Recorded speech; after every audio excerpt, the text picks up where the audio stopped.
સંપૂર્ણ જેનું સર્વનાશ થયું છે એવા ખેડૂતોને લોલીપોપ જેવા પેકેજની મહેરબાની કરીને સરકાર વાત ના કરે।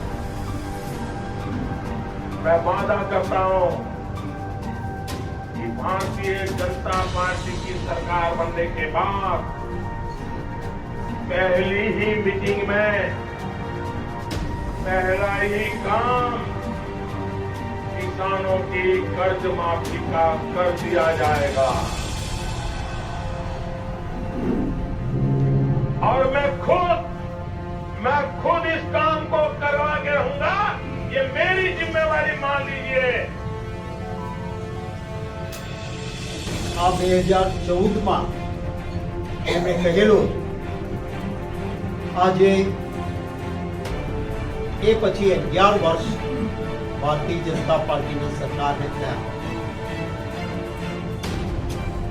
21 લાખ કરોડ રૂપિયા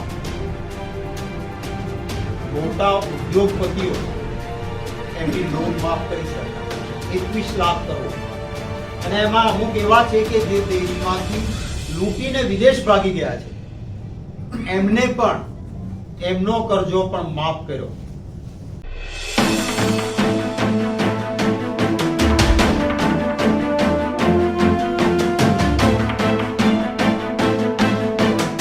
છેલ્લા થોડા જ કલાકોમાં ભાણવડ તાલુકાના જામપર ગામના કરસનભાઈ આહિર એમણે આત્મહત્યા કરી। એ જ રીતે ઉના તાલુકાના એક ખેડૂત ઉજળગીર ભાઈએ પોતાના શરીર ઉપર પથ્થરો બાંધીને કૂવામાં પડીને આત્મહત્યા કરી। આપણે જગતનો તાત કહીએ છીએ અને કોઈ પણ મોટો ઉદ્યોગપતિ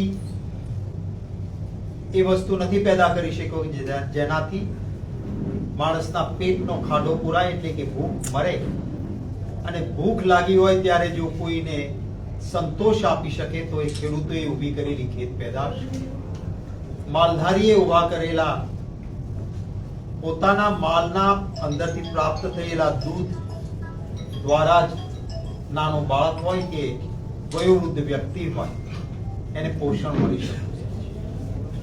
છેલ્લા કેટલાય વર્ષોથી ક્યારેય ખેડૂતોએ ન જોઈ હોય એટલી કારમી ખરાબ પરિસ્થિતિનું નિર્માણ થયું છે। હું પોતે પણ ખેડૂત છું।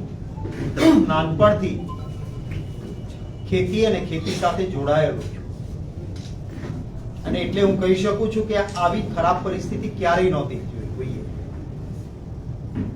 દિવાળી પછીના સમયમાં લગાતાર દિવસો સુધી વરસાદ પડે ત્યારે પરિસ્થિતિ શું થાય?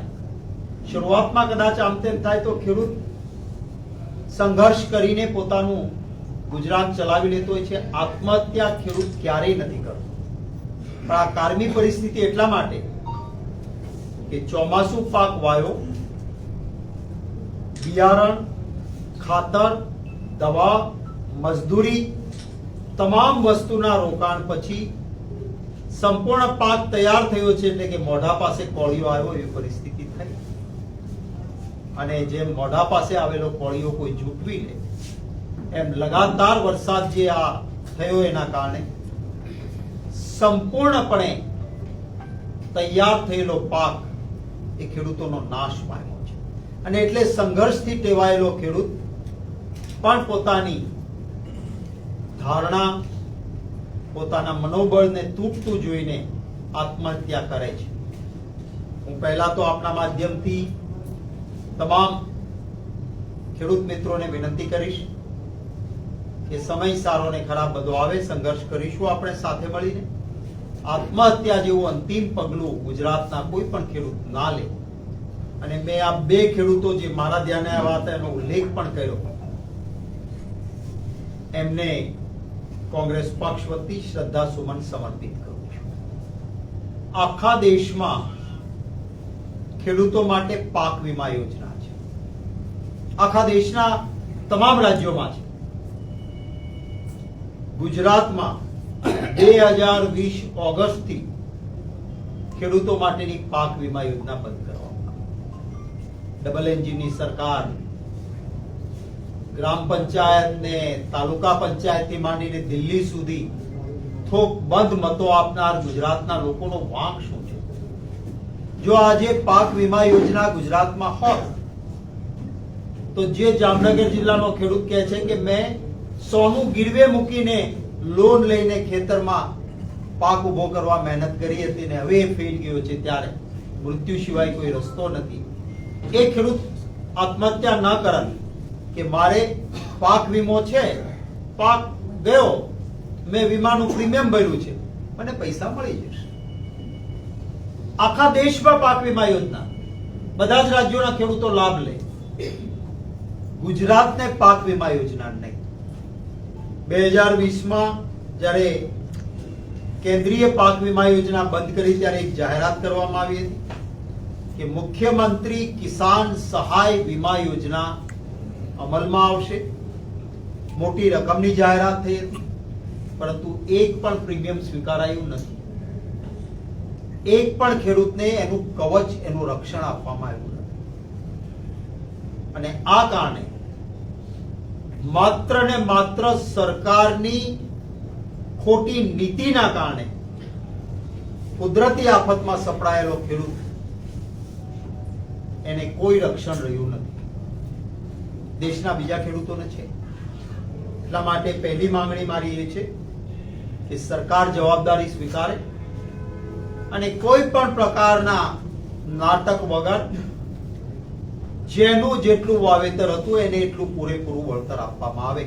કારણ કે પાક વીમો હોત તો પૂરું વળતર મળ્યું હોત. ભાજપની બંને જગ્યાએ સરકારોએ નથી આપ્યું. માટે પહેલી માંગણી એ છે કે જેટલું જેનું નુકસાન એટલું એને વળતર એ આપવું છે. જે ખેડૂતો દેવાદાર બન્યા છે, જે ખેડૂતને વારંવાર આ મુશ્કેલીઓ પછી યોગ્ય સહાય નથી મળી, એ ખેડૂતોને સંપૂર્ણપણે એનું દેવું માફ કરવું જોઈએ એવી અમે માંગણી કરીએ છીએ. અને આ એટલા માટે કે જ્યારે આ દેશના પ્રધાનમંત્રી શ્રીએ 2014માં વડાપ્રધાન તરીકેના ઉમેદવાર હતા ત્યારે એમણે પોતે એક જાહેરાત કરેલી અને એ જાહેરાત મુજબ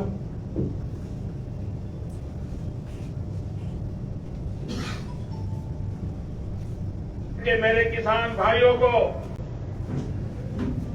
मैं वादा करता हूं कि भारतीय जनता पार्टी की सरकार बनने के बाद पहली ही मीटिंग में पहला ही काम किसानों की कर्ज माफी का कर दिया जाएगा.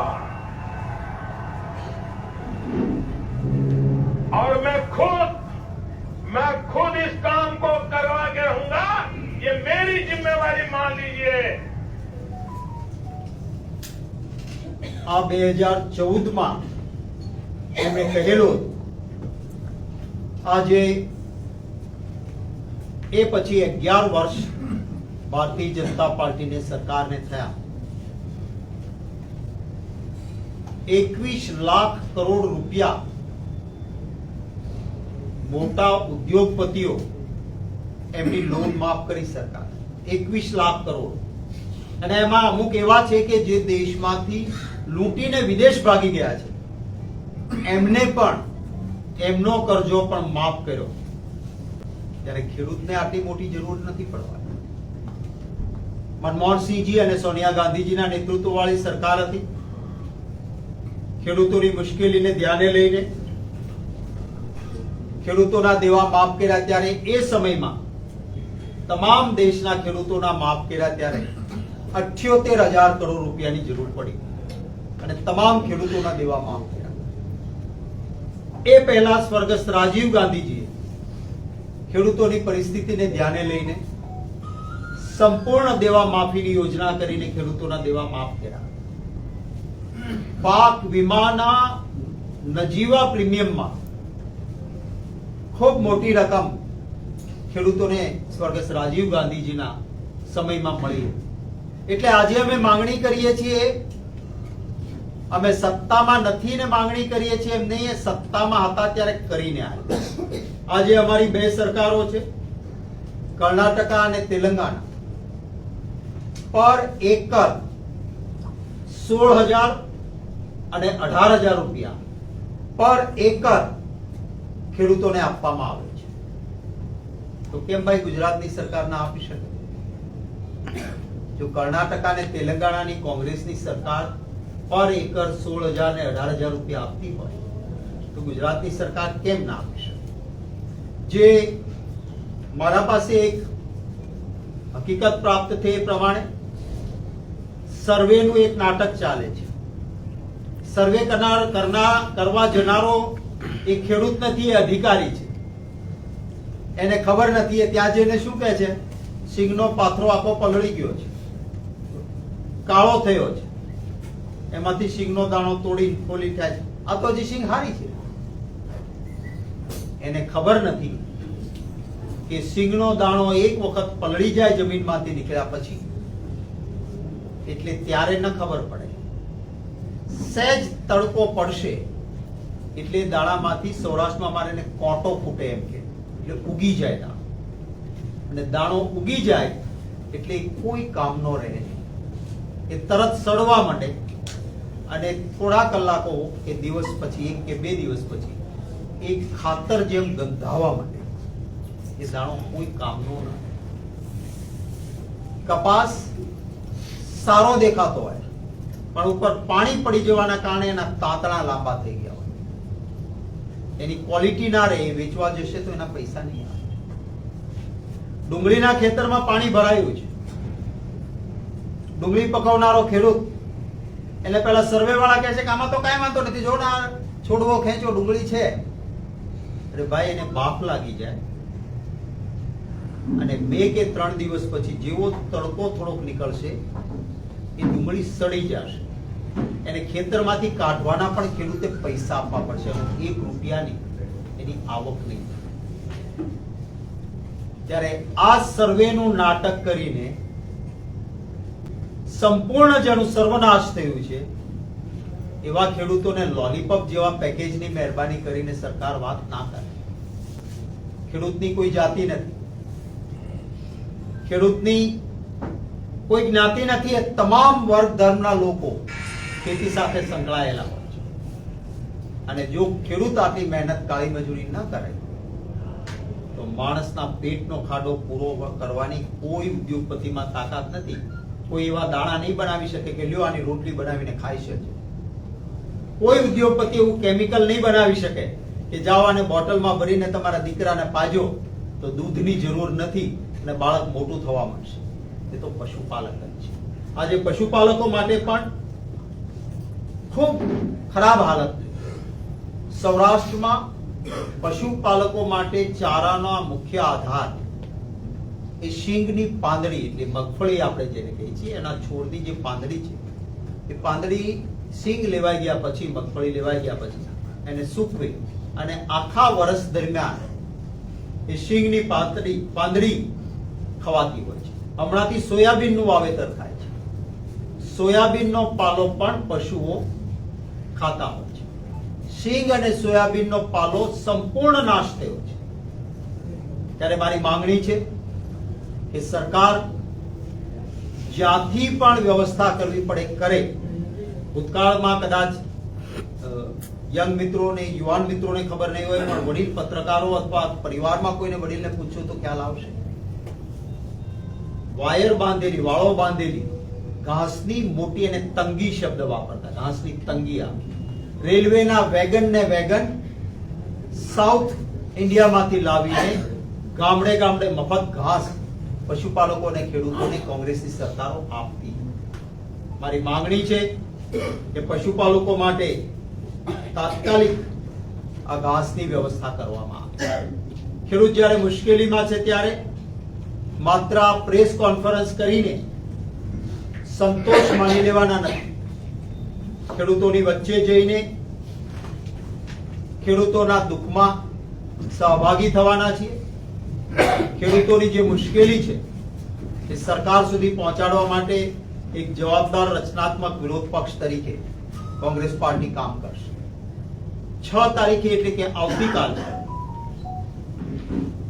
જ્યોતિર્લિંગો પૈકીનું એક સોમનાથ મહાદેવના ચરણોમાં દર્શન કરીને આ કિસાન આક્રોશ યાત્રાની શરૂઆત થશે. ગીર સોમનાથથી શરૂ કરી તાલાલા, માળિયા અને કેશોદ જશે. 7 તારીખે કેશોદથી શરૂ કરીને ખીજડીયા હનુમાન સુધી અમરેલીમાં ખીજડીયા હનુમાન સુધી આવશે. 8 તારીખે ખીજડીયા હનુમાનથી શરૂ કરીને ગઢડા સુધી ગઢડા તાલુકાના ઢસ્સા થઈને મારું પોતાનું વતનનું ગામ છે લીમડા અનુબાના, ત્યાં રાત્રિ ભોજન અને જાહેર સભા રાખી છે, ત્યાં આવશે. 9 તારીખે ગઢડા જે વલભીપુર, ગઢડા, ટાટમ, બોટાદ, પાળિયાદ થઈને મૂળી જશે. 10 તારીખે મૂળીથી ટંકારા, 11 તારીખે ટંકારાથી 12 તારીખે પાંચદેવડાથી રાવળથી દ્વારકાધીશના ચરણો સુધી ની આ યાત્રા સમગ્ર સૌરાષ્ટ્રને સાંકળી લેતી આ યાત્રા થશે. પ્રદેશ કોંગ્રેસ સમિતિના પ્રમુખ અમિતભાઈ ચાવડા, પ્રભારી મુકુલ વાસનિકજી, કોંગ્રેસ વિધાનસભા પક્ષના નેતા તુષારભાઈ ચૌધરી અને તમામ આગેવાન જે દિવસોમાં જ્યાં ફાળવી શકાય, જેમ કે મને જવાબદારી આપી છે કે 8 તારીખે અમરેલી જિલ્લામાં અમરેલીથી શરૂ કરીને જે બગસરાથી સવારે શરૂ થશે, અમરેલીથી હું જોડાઈશ અને મોડી રાત્રે ભાવનગર જિલ્લાના ઉમરાળા તાલુકામાં યાત્રાનું પૂર્ણાહુતિ થાય ત્યાં સુધી હું પૂર્ણ સમય યાત્રાની સાથે રહેવાનો છું.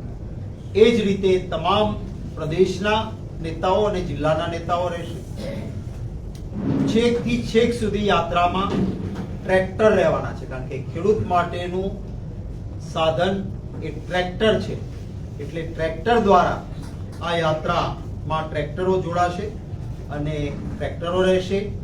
આજે લલિતભાઈ વસોયા, લલિતભાઈ કગથરા, પરેશભાઈ દાનાણી, લાલજીભાઈ દેસાઈ, પાલભાઈ આંબલિયા, ઇન્દ્રનીલભાઈ રાજ્યગુરુ અને અનેક મિત્રો સાથે મળીને સમગ્ર યાત્રાનું સંકલન કરી રહ્યા છે.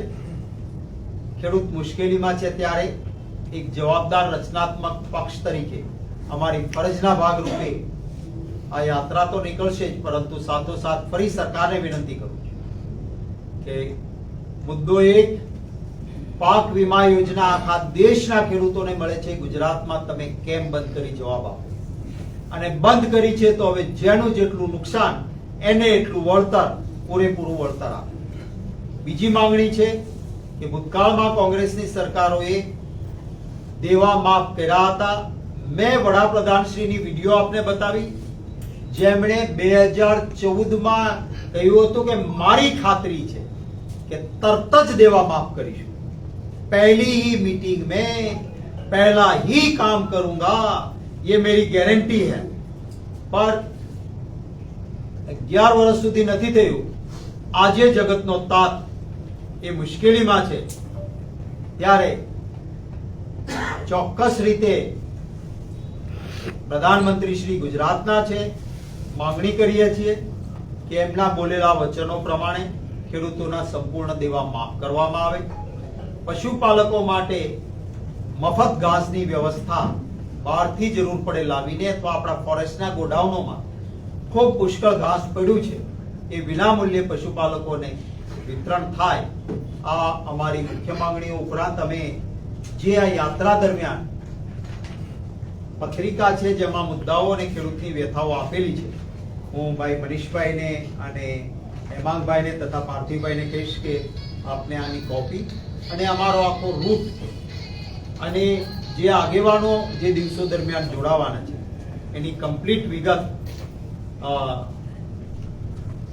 આપ સૌને ઉપલબ્ધ કરાવવામાં આવશે. આપના કોઈ પ્રશ્નો હોય તો એ પ્રશ્નોનું સ્વાગત રહેશે. સરકારે ખેડૂતો પાસેથી જે ટેકાના ભાવે મગફળી ખરીદવાનું નક્કી કર્યું છે 125 મણ પ્રતિ ખેડૂત ખરીદી સરકારે જાહેરાત કરી છે ટેકાના ભાવે કરવાની, એ મર્યાદિત કરી છે ને એ મર્યાદા ખૂબ નીચી છે.